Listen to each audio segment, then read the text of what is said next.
Thank you, Pragya, and hi, everyone. So, in today's data driven landscape, the importance of grasping the power of data and Gen AI cannot be overstated. These technologies are transforming industries from healthcare and finance to marketing and manufacturing, unlocking the unprecedented levels of efficiency, innovation, and informed decision making. We are fortunate to have amongst us a thought leader in this area, Satyan Madhavan, who would initiate this evening by shedding light on the theme that this event is circle around, a new era driving data and GenAI essentials. Satyan works as an AI strategist and architect as an intersection between executive vision, AI engineering teams, business teams, and operations. His 23 plus years of deep expertise includes developing solutions for production level AI, assessing enterprises for AI readiness, building AI ML Center of Excellence, AI engineering practices, and building AI GenAI platforms using self hosted open source based solutions, LLMs for large scale enterprises. Satyan is also the regional India lead for AI engineering service line in Thoughtworks. His responsibility includes building AI accelerators for digital public goods businesses working with sales and technical teams, and for public sectors in India, APAC, UK, and the US. Satyan is one of the official reviewers for Platform for Responsible AI. He is also contemplating topics with regards to writing a book on AI engineering. He holds a US and India patent on IoT BLE beacons based triangulation for real time tracking of assets. He also contributes to CIO magazine, Data Quest, Toward AI, Towards Data Science, and Chatbots Life. I would now invite Satyan to address us with the keynote speech for this event. Yeah, thank you so much. So I think, I'll start off with giving a brief, little bit talk about, what's happening in the industry, the new Gen AI wave, which has hit us, and how we need to be thinking in this new era, mostly on the AI data and stuff. So this also combines with some of our experiences which we had when we are doing, some of the engagements here. And also we also contribute to a lot of future looking topics, and how an enterprise should be looking at things. So I'll also a little bit cover up on that angle as part of this presentation. So yeah. All right, let's look at the AI hype cycle to start with. I'm sure all of you would have heard about these things. So this is like almost everyone. If you read about all this, you look at everything. Forrester says 50% of employee time can be productive enough. They can spend time on other areas, other focus areas. All right, and 92% of agree to shift to the first AI first operating model. Right, and some says there is a 65% trust the businesses that are using business intelligence. So if you read about all this, I mean, what that means is AI, it's no more like an experimentation cycle which we are going through. It's every business is trying to adopt it in one or the other way, right? And they're trying to figure out how they'll be able to cope up with the AI wave, which is coming up, and very specifically the Gen AI wave which is coming up, right? So so with that, I want to actually, we all have gone through this whole era, right? Chatbots are not new for us, isn't it? I mean, we have heard about chatbots like 6, 7 years back, and almost all of us have used chatbots in one or the other way, right? And what's really changing, like that time of thing, if you actually apply a system thinking on top of it, right? So it's basically simpler solutions, rule-based algorithms that existed, and everyone was able to do an yes or no, follow a flow diagram and stuff, and move forward on this. So that was how this whole era started. So there were predetermined answers. There were domain experts who were actually feeding up all those things, and that's how the whole wave started. And slowly, if you think about the next little bit of the transition towards that, from chatbots to the one, which is digital assistants. So we started interacting with Google, Siri, right? All those, and we were trying to get some of our minimal actions which are done. So we got a little bit of digitization experience in that area. right? And what we are now moving towards is really more, a co-pilot experience. Like you can think of it more like, hey, there is an assistant next to you who will help you to power up things, will help you to do things faster, smarter, right? And that's the era we are actually moving towards, and that comes under like more of a systematic thinking where you are able to apply a lot of your learnings, where you are able to think through and respond to situations, right? And it's not just plain black and white answers which have been fed. So there is always a thinking which actually goes through in that angle, right? So that's the the that's how this the era which we are moving towards coming up. And also if you look at there is an also then another pattern which is now evolving, right? And now as an enterprise, previously if you are thinking about solutions, like how do we look at the ROI? Like, hey, whether I want to build or buy, and what is the ROI I'm getting. So the first question will come around asking about an ROI, right? And that's how we actually move forward, thinking about things and stuff. But I think this era is moving for us. I mean, it's moving towards a direction of where ROI is there, but that's not the first question to be asked, right? The first question, first thing which need to be done is adopt it, consume it, right? The GenAI wave, the experience wave which has hit us actually says consume it first, and then you figure out whether you want to actually extend or create on top of it, right? So if you look at how we use chat GPTs and all those things, we are consuming. Like, did anyone stop using? I mean, when the chat GPT came, I know like everyone, almost everyone who is now not in tech savvy started using it, right? And even that also follows in the enterprises also, right? Now you go to any function, they would be looking for, hey, how can we use Gen AI to actually improve my productivity, right? So that's a kind of question. So which means everyone has it's a tendency now to start consuming it, and that is the right thing to do, and not wait for something to be matured enough, and then he's thinking about, hey, okay, I missed the bus, right? Instead, because the Gen AI and this experiences are very much customized towards every enterprises.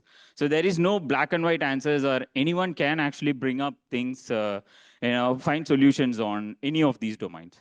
So that is the reason why you need to first start consuming it, look for how you are able to adopt it in your enterprise, and see whether you want to extend it or create it. So this is the new ROI equation which is actually coming up, and possibly over a period of 1 year you would actually come up with a strategy and an ROI.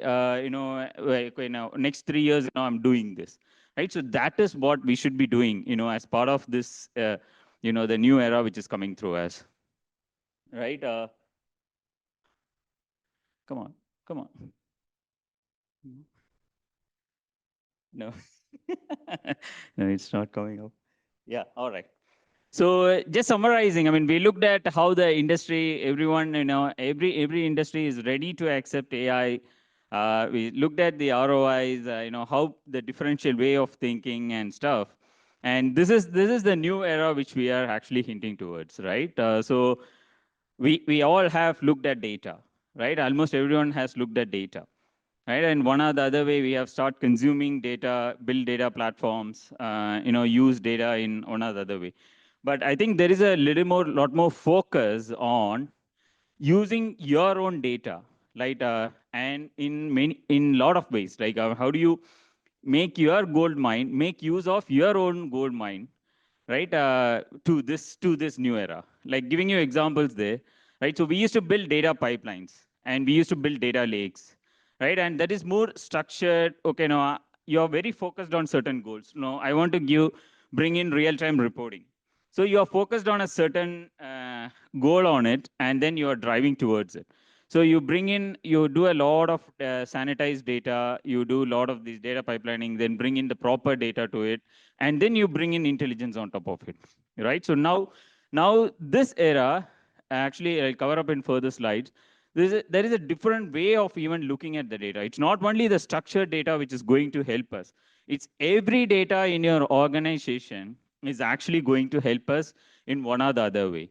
And how do we do that is up to our smartness. Like whoever is trying to consume it it's up to them, right? And the next one is about discovering new relationships with the data, right? So we just now, when you look at some of these enterprises, they have, okay, no, the data is maintained by an IT team, data is maintained by a separate team, and, the businesses don't have access to the data. Businesses have access to the summarizations and stuff. So like that, I mean, there are boundary walls which is being put through. So like the financial data can't be accessed like that. Right. So now what this era is asking you to do is remove those boundaries completely, right? And try to bring in more necessary regulations, process, governance, and everything, so that you can come across data, you can consume every part of the data which is available in your organization. So what that also says is, I mean, you are going to develop new data relationship. You are going to discover new way of using data, right? So I have few more details on this as which I'll be covering up. And towards the end, I mean, so now we looked up, hey, I have data. I know, there is a part I'm discovering data and stuff. And how do we consume it? That is the co-pilot experience which is coming through, right? So we are all moving towards an assisted or an enabled mode of doing things, right? Where we are trying to build an experience where it's completely assisted, so that it helps us to do things fast. So these are the key highlights, which we think which is driving the entire data and the AI spectrum with this new Gen AI wave, and as well as the future waves, which is coming it through. I think I already sure. Yeah. All right. So yeah. So now, how do we start off on this, right? So okay, we talked about this is where we are getting through, and how do we start off on this?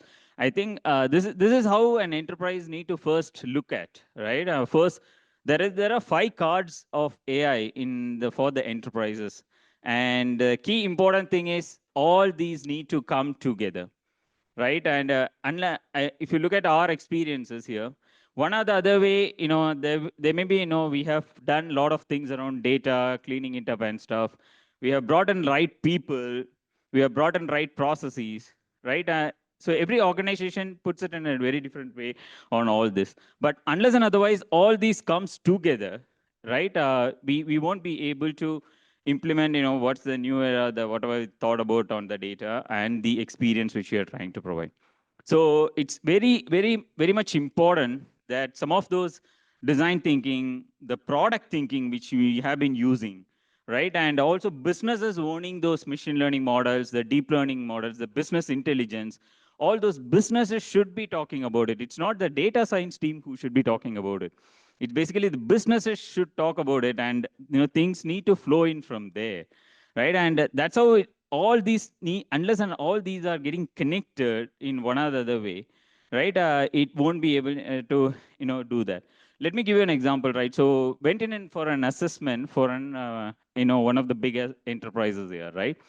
And the first problem they said is, hey, we are not able to ingest data, right? The real-time data we were not able to ingest. Right. All right. So now when you looked at it, I mean, it's easy to build a real-time streaming pipeline and get away with that. Right. But what we also noted is in along with the data, like when we looked at people, the people, do you have the right people who can actually continue to build and maintain this? Right? Do they have necessary skills on it? Like most of them were Java developers, right? So now, and they weren't able to understand, what's the libraries and stuff. So how do you upskill them? So there is a journey the people need to go through, right? And now you are bringing in the processes. Like everyone was used to asking, hey, send me a report today, send me this report, send me that report, right? So the analytics team used to sit and work on those reports. Now that process needs to change.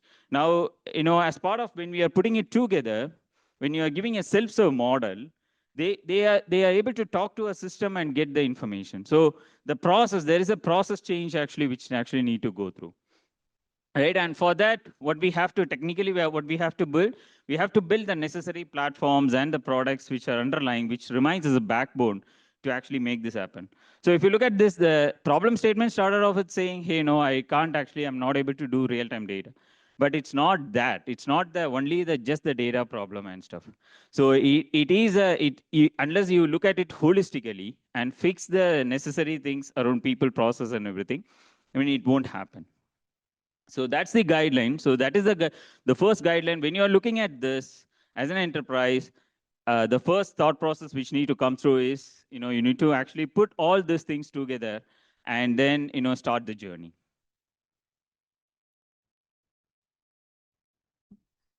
All right. Thank you. Yeah. So yeah, let's talk about some of these data-related relationships, right? So now, unstructured data with untapped potential, right? So let me give you an example here. So one of the clients which we were working with, they had a lot of tabular data, right? I mean, they had excellent data. So what we did is we did build data ingestion pipelines. We created a lot of intelligence around it, and that's well and done. And we didn't even know that they had a lot of things about how the related to mobile and stuff. They had a lot of images and video related things which were lying there, and we didn't even know now. Okay, because everyone thought, I mean, that data is not clear. I mean, you can't make anything out of it. But in this wave, right? Even there is a very high potential for you to actually tap on those unstructured data and see, how that's going to help. So in this case, if the organization has data in the format of text, videos, images, right? All those, any of those formats, and that's going to drive us towards thinking about, hey, how do we bring intelligence in this? Like, say, for example, how many of you have thought about everyone collects log in the organization, right? So logs are there everywhere, event logs and stuff. So how many of you thought about like we can build a lot of intelligence around the logs, right? Because for us, everyone, it's just debugging. I mean, okay, some problem happened, and I use the logs for debugging. But how many of you have thought about, okay, now how can I look for patterns in that in my logs, right? I mean, my Kafka server goes down continuously. I mean, why is this happening? And there is a certain frequency it's going down, right? So like this, I mean, there are a lot of these untapped potential which actually comes through when you try looking at these data in a different angle and using GenAI and stuff, you'll be able to get a lot of potential out of it, right? And the second one is about synthetic data, right? So previously, if you look at the era, like how we have been using synthetic data, so if there is a machine learning model and people can't access data or they don't have data, they try preparing some synthetic data sets available from Kaggle or from the outside world and try doing it, right? So, but now here in this case, it's the same continues. But in addition to that, if you have a data risk, like I mean, I can't give the sensitive data to people, right? And I have a regulatory act and all those things I adhere to. Then use this as a platform, like LLMs and GenAI, can generate a lot of synthetic data very specifically to your needs, right? It's able to do that in a very perfect manner. So you can use it that way, right? So let me give you an example here. So one of the clients which we are working with, they have all the PII data, which includes face, fingerprint, and all those in their organization, right? And when the machine learning team the data scientists want to access it, they weren't given access basically because, yeah, of course, it comes under the PII Act, and it also comes under a regulatory act, so we can't give it. So basically, what the team has to do is, I mean, find out the characteristics and generate synthetic data sets out of it, and then start training the model for, right? And now that was a very hard process that time, but now if you ask me, it's like possibly 2 to 3 days of effort to actually bring in such a huge data set and start doing things, right? With this, that's where this Gen AI is going to help. And also, yeah, historical knowledge of new efficiencies, right? So now, as the example which I am sharing about the logs, like we have a lot of these kind of information available inside the organization. Like even you can look at the recruitment data. You can look at the IT systems data. Anything on whatever data you have, the history is always going to provide us a lot of intelligence. So it's basically it's up to us to go and figure out and bring up that opportunity and start working on it, right? And if you look, the overall thing is the if you actually look at the flow, once you are able to tap the necessary data, I mean a different set of data which you need to play around, then you start building these data products, right? So you start coming up, say you are working on a say a face detection algorithm, right? So you want to detect face. Now you can actually go bring up things. I mean, in a combination of synthetic data sets and your existing, company's data set, you can even mask and bring up those.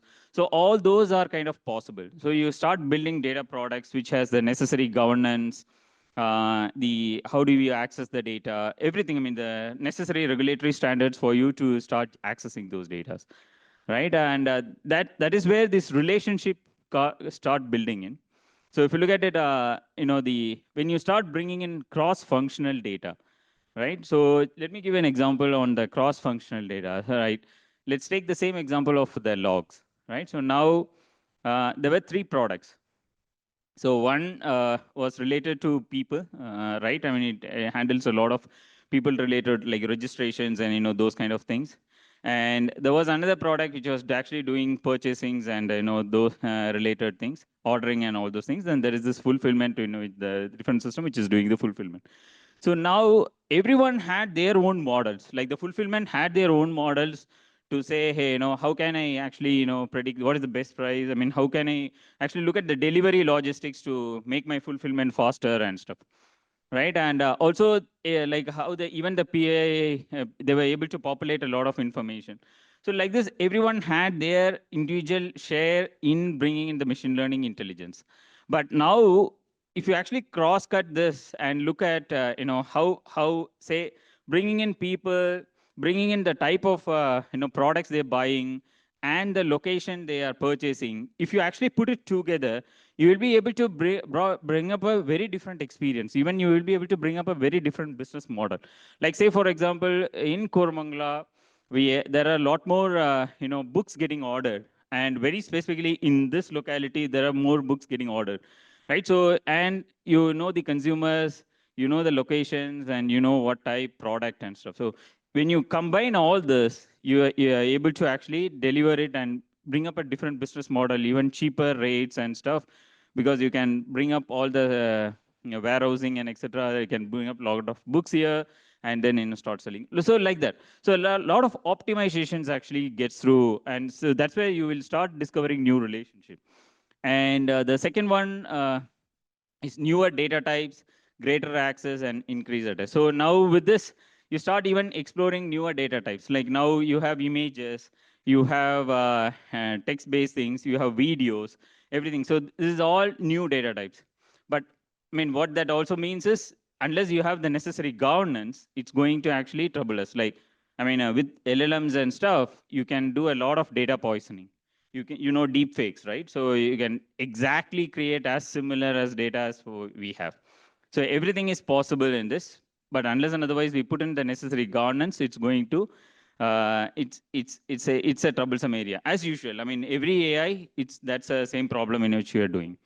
And the data quality as a core, which is mostly now look at it data in more, bring up all the variations, right? Look for different characteristics. The quality as a core, I think, it has been maintained when till the AI wave I've said, the data quality remains as a core, right? And I think this is the new one here. So all of us think, hey, okay, now I have this data. What can I do? What can Gen AI do with that, right? Also think ulta, right? I mean, how can this data help Gen AI also? So that is where your data can do for Gen AI and can do on your data. So Gen AI can do what on your data also. So both the things are possible. Right? So with that, uh, moving on to a copilot spectrum. So we looked about data and different characteristics, the new way of relationships and stuff.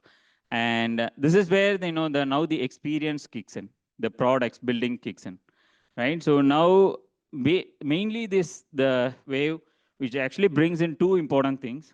One is the productivity gain, and one is the consumer experience, right? So when you actually look at the productivity gains, I think, all of us have been aware of these things, like content suggestions, content summarizations, or meetings are getting summarized, content suggestions. All of us use ChatGPT. It actually gives us recommendations and stuff. So this is like an FAQ. We ask questions, it answers. So this is a normal. So we are highly productive. I mean, we don't necessarily look for information here, right? And but if you slowly move on to the next set of waves and toward the consumer experience, right, where a lot of these workflows are getting automated, like your ordering workflow can be automated, right? Your autonomous decision making, right? So if there is a less stock, there is a less stock in that, then you basically go and order. And recommendation engine with prescriptions, so you can actually say, hey, what should you be doing if some log like this, some event like this happens. So all this is moving towards a consumer experience. Like, how do you provide a better consumer experience in this? So in this, let's look at let's look at an example, right? All of you are familiar with the Copilot ecosystem, right? So the GitHub Copilot, right? So how do we chat with the GitHub Copilot? So we have a chat interface. We ask it, it responds, and that's done, right? So that is a productivity experience, right? So where you are able to gain a lot of product, like you are able to get answers faster, you are able to code faster and stuff. Now, all of us use, everyone uses IDE, right? And the GitHub integration in the IDE, that is where, it gives a lot of power as a developer for us, right? So where, say, you are able to highlight a piece of code and say, write test for me. You're able to highlight a piece of code and say, write comments for me, right? And first, give me a template on how do you are writing. And when you are, say, you're thinking about a Flink streaming pipeline, and you want to learn more about what is a streaming pipeline, you have an assistant in the same IDE which is built in, where you can actually start looking at some of the literature related questions. So this is what is experience, where we are able to highly gain the quick answers. We are able to do our actions faster with all this, right? So previously, there will be switching between, oh, I need to go to Google, I need to come back here, and there is less in the IDE which actually helps us with that. So that's where it's not only now, I just talked about the GitHub Copilot, but there are many Copilots in an organization you can build in Light. You can build a HR bot Copilot, you can build a IT-based Copilot and all those things. And everyone has a very different experience. There is a unique experience the Copilots actually provide to upgrade their consumer experience, right? So now everything is very easier on top of it. You don't need to go to 10 different places and stuff. Right, so a quick thing on the developer copilot, right? So this is one of our implementation, which we have done with two of our customers. And what we saw really is, we got like a 25 to 35% productivity. The range is basically when you are putting it through a excellent developer, there is a easily about 25% gains. But someone is starting on a stack, it actually goes beyond, because they're able to get the literature knowledge, they were able to gain write code, implement test, and do a lot of actions, right? And also, when you check in the code, you are able to review that code, right? So all those things are possible. So roughly, when we actually really understood, calculated it, it comes under that. The next one, which we talked about, is 20 to 45% of the productivity knowledge on the knowledge management use case. So which is basically a simple document search and knowledge search in your enterprises, right? So now in this knowledge search, now with the LLM coming in and RAG-based implementations and stuff, what happens? You are able to get very closer to the responses. Like, it's able to give you responses in a way that, hey, this page number, this one, it has been mentioned, and this is how it is, right? So you're able to get your answers in a very specific way. Even, say you are asking for, give me an architecture diagram of the product X, right? And it's able to go through the document and fetch up the necessary document and give you that and saying, hey, I found this here and this is it. So if you look at it, I mean, if you are think about it, you're manually doing it, right? You're reading it and stuff. So you need to go through 100 different things. You spend a lot of time to actually do that. So this way, I mean, I just picked up a simple use case, but you can actually explore this to, the major things like all your help manuals, all your documentations which are available, even the things which are available on the internet and clubbing it together, all those things. Like take an example of story writing, right? So you are trying to write a story and you ask the bot to write a story, giving the context of what product and all those things, it's able to write it. But now you want to bring in real-time intelligence. You want to understand what is the market about, right? How is it behaving on the retail sector, right? And you want to bring in that kind of intelligence. So that is also possible. So clubbing that, you provide an experience. So this is where we saw some of those knowledge management use cases to be very high. I mean, people start using it at a very high rate. And roughly, I mean, we saw like a roughly 30% adoption in the assisted experience. So we call it as an assisted experience, right? Be it any function, developer, product, or IT function and everything. We looked at it, right? And if you look at, I mean, what is needed to build these kind of copilots, we used a multi-agent AI architecture. So which means there are multiple agents available in there. So now what are agents, right? So like when I'm looking for a search, right, and there is an agent which is actually trying to retrieve information from that. So that is one kind of agent. There is another agent which is actually trying to summarize the whole thing, right? And there are agents which can very specifically write unit tests. There are agents which can very specifically write comments or review a security vulnerability, right? And so what that extends is, I mean, you can build very specific skill-based agents and put it inside the enterprise as part of your workflow, which is going to help you gain a high productivity as in your day-to-day processes. Right, and also, yeah, that follows up with the GenAI adapters and the cross-functional data intelligence, which we need to go through. The All right, so the consumer experience, right? So this is an extended one which we actually saw, right? So we're picking up few examples here, right?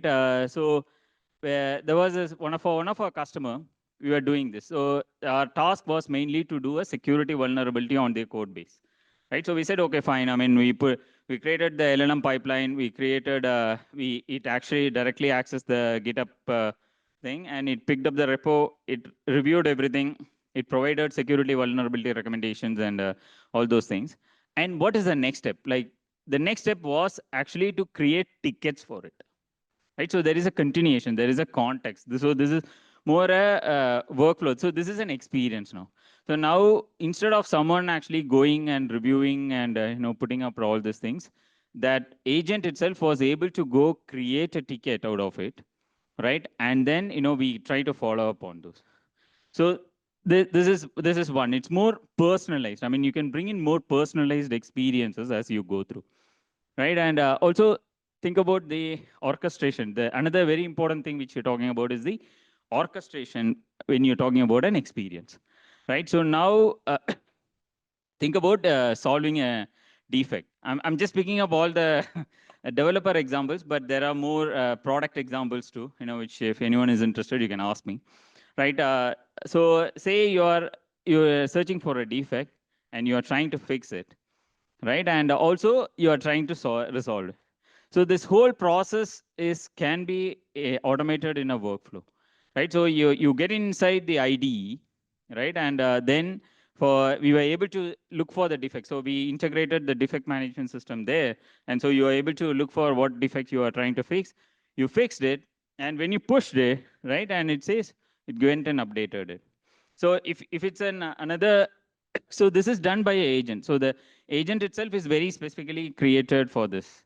So like this, I mean, we can create a lot of these, we can improve our experience by building these agents, very specifically doing a certain workflow, certain tasks, and that way, the orchestrator plays a very important role in the experience, right? So now when I'm searching, it acts as the entity and all those intent recognition. It looks for information, right? But when I'm actually trying to fix and resolve a defect, it goes and applies an action on it. So there is a different action which is being performed. So the entity recognition and all those things plays an important role, right? And also the coexistence of the ML models and the GenAI models. So this is the next one I want to highlight. Because a lot of us think there were questions also for me saying, do you now whether the machine learning models, the existing models will go away with the LLM coming in, right? So no, because both these things will coexist, right? So you can like say your prediction algorithms of orders and stuff. I mean that still exists, but what LLM is going to give you is on top of it, it's going to give you an workflow experience and stuff. So and yeah, of course, I mean, now the long-term memory. So long-term memory in the sense that what I mean is it's basically now it needs to understand context more, whatever the way you are interacting and stuff. So that this is where we were able to create an entire consumer experience, which provides much higher productivity, much good, day-to-day tasks are much more easier and stuff. Yeah, this is a quick view of a Copilot implementation. So you can look at it like there is a developer Copilot, there is a product Copilot, there is a production support, and it's all open. I mean, hosted Copilots. It's not using OpenAI or anything. It's basically that. And there is a central Copilot engine which actually helps orchestrate whatever we just we looked at, right? And then there is a vector-based search, and there is a quick feedback loop and which is there. So this is and this uses the RAG-based agent framework, advanced RAG, graph-based implementations and stuff. So so this is how the consumer experience is actually going to be evolved. So quickly recapping, right? So we all learned there's a 5 cards of the AI. Unless and otherwise it comes in together. I mean, this can't. I mean, we can't actually go in this way. It's very important that all these comes in together, right? And also the GenAI copilots are here to give productivity gains and the human way of interacting. It's an enabler. It's not a replacement here. So that needs to be very clear here, right? And the ROI equation, as we said, adopt it first and see how you want to extend and create it, right? And the Copilot spectrum. So which spectrum do you use? Like, I mean, everyone, I have seen enterprises where, hey, we need to start fine tuning because it doesn't understand my data. So that is not the thing. So you need to rightly choose which spectrum you want to be in, right? I mean, for just a FAQ, you don't need to go and fine tune a LLM model, right? You can do a lot of things around the prompt engineering as well as the RAG techniques to actually do implement it. So that is where the cost savings and everything is going to come in, right? And the multi-agent architecture, as I said, I mean, that's going to be a default. There are multiple agents which will start doing things. The coexistence and the open LLMs. So a lot of data and privacy concerned ecosystems need to start moving towards an open LLM based ecosystems, right? So that you don't send data to the third parties and do intelligence on that. Yeah, with that, my closing thing. So how does the future looking like, right? So from copilots, the future is actually going to take us towards autonomous agents. So now the copilots are more assisted, but the agents are going to take charge of things. Certain workflows they will take charge. The agents will be able to make decisions on it, right? Be it the application platforms. So if you look at the transition, we are here. We are in the application platforms, like and all our platforms have productivity gains, right? We have small these enablers which are actually helping us to do for things faster and stuff. Then slowly it's going to move on towards task-based agents in the business workflow. I think this is also already there. The businesses are trying to already have adopted a lot of agents and stuff. I think the third one is going to be the marketplace. So now I think the world is moving, the technology is moving towards now. Say for example, you can get an agent which can completely do a code review, fix bugs, highlight bugs, and give a recommendation and file a ticket, right? So that could be a marketplace. Just given your integrations, it can just do that. So I think that's going to be a plenty of marketplace, which is going to be there. And like the agents are going to be adaptable. They are going to learn a lot. The autonomous agents are going to learn a lot to actually adapt to the situation, adapt to the domain you are actually going through, and make a better decision making. Yeah. Thank you so much.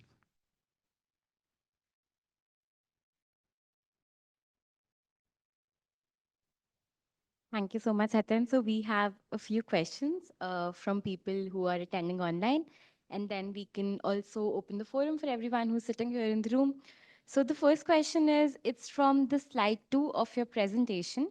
It goes like, why are we saying buy and integrate? Why can't it be build and integrate? Sure. Yeah, that's definitely a good question. Build and integrate and buy and integrate is both are possible. Possibly, I should have put it that in the slide. To give you also a few examples, like some of those data privacy concerned ecosystems which we work with, we do build and integrate. Like the open LLMs, with the example which I am sharing, this is completely built by us. We have built the entire LLM platform which hosts LLMs and serves it. So yes, I mean definitely build integrate, buy integrate. Buy integrate is mostly when you are on the cloud and enterprises. Yes, that goes.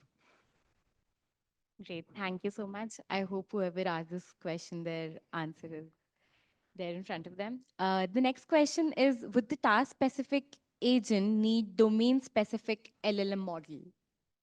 Task specific agents means domain specific LLM models. Yes, I mean, and the background is going to use domain specific LLM models, but there are tasks like the examples such as giving, like the developer, the programming as a domain, the developer, the SDLC like, as a domain, right? I mean, that is a complete domain. Now, there are specific tasks like reviewing it, fixing defects, assisting, generating code, generating tests. All these are specific tasks in that domain. So the agents and are going to be very specific. So we specialize. The agents will be very specialized to do that task, and that's how it's going to help us. Great. Thank you Thank so you. much. Are there any questions from anyone here?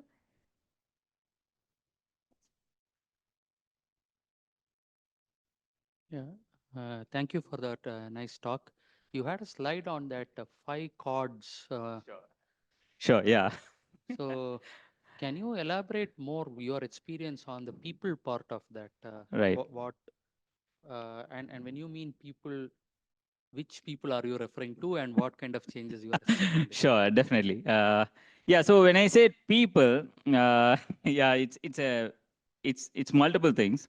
So one is it starts with educating the existing teams at multiple levels, starting from your executives to next level, saying, hey, this is how we are. This is the way we are going towards an assisted assisted based experience. So let's start reading about, and start doing some workshops with them so that they are able to understand. So this is one side of it, where we are trying to onboard people inside this ecosystem. So that is one. Two, upskilling, right? So it's like, hey, now we are bringing in GenAI. Okay, now let's ask everyone to go because they don't understand the skill, and that's not the case, right? So we need to start building pathways for the existing people to say, hey, how people can be upskilled, right? And this is across everything. Like, say, for example, developers, right? So you are on a Java stack. Possibly you need to move on to a Scala stack and or a Python stack and stuff. So how do you transition? Like, how do you do a learn on the job and multiple sessions and those kind of things. As part of your solutioning, you need to do that, right? The second one is also when the people whom you're interacting, like the operations or anything. Take an example of operations where you're rolling out. Right now, you're bringing in an assisted experience. So which means, hey, they don't need to think which truck to load or which to do. So there are a lot of this assisted experience which actually flows through automatically. So they need to be aware of those. So they need to be get trained on it. So like that. So it's starting from onboarding people, upskilling people, and also training people on, what's the changes coming through and how they can adapt to it. Thank you. Thank you. I think it also includes people on the customer side as well. Yeah, definitely, definitely. So we need to actually give them also onboard them on what are they going to get out of this. Like, I mean, how is their deliveries going to be coming in and etc. So yes. Thank you. We have another question from one of our attendees online. They're saying, I'm a net developer. Can I bring AI analytics using GenAI? Sorry, he's a Oh, .NET yeah, he's developer, dot all net. right. Yeah. Is a .NET developer. Can I bring analytics analytics using Gen GenAI? AI. Okay, analytics using GenAI. Yes, I mean, yes, that is definitely one of the approach which everyone is going to take. Let me give you a few examples there on the analytics. Have you heard about Talk to the DB? So it's basically now no one is going to ask you, hey, write a SQL query, execute it on the DB and stuff. So it's going to come in a way that, hey, what's my sales last 4 hours? And it's going to talk to the DB. The LLM is going to generate, necessary queries. I mean, when we have implemented it, I mean, I'm talking about real time. So we have implemented it. So it's going to generate the queries. We were able to train it using the table context which we had. And then it goes and executes it on top of it, fetches the results. And then again, the LLM comes into picture to give you a very summarized view, saying, hey, there were so many products which were sold during this and the overall sales is this much.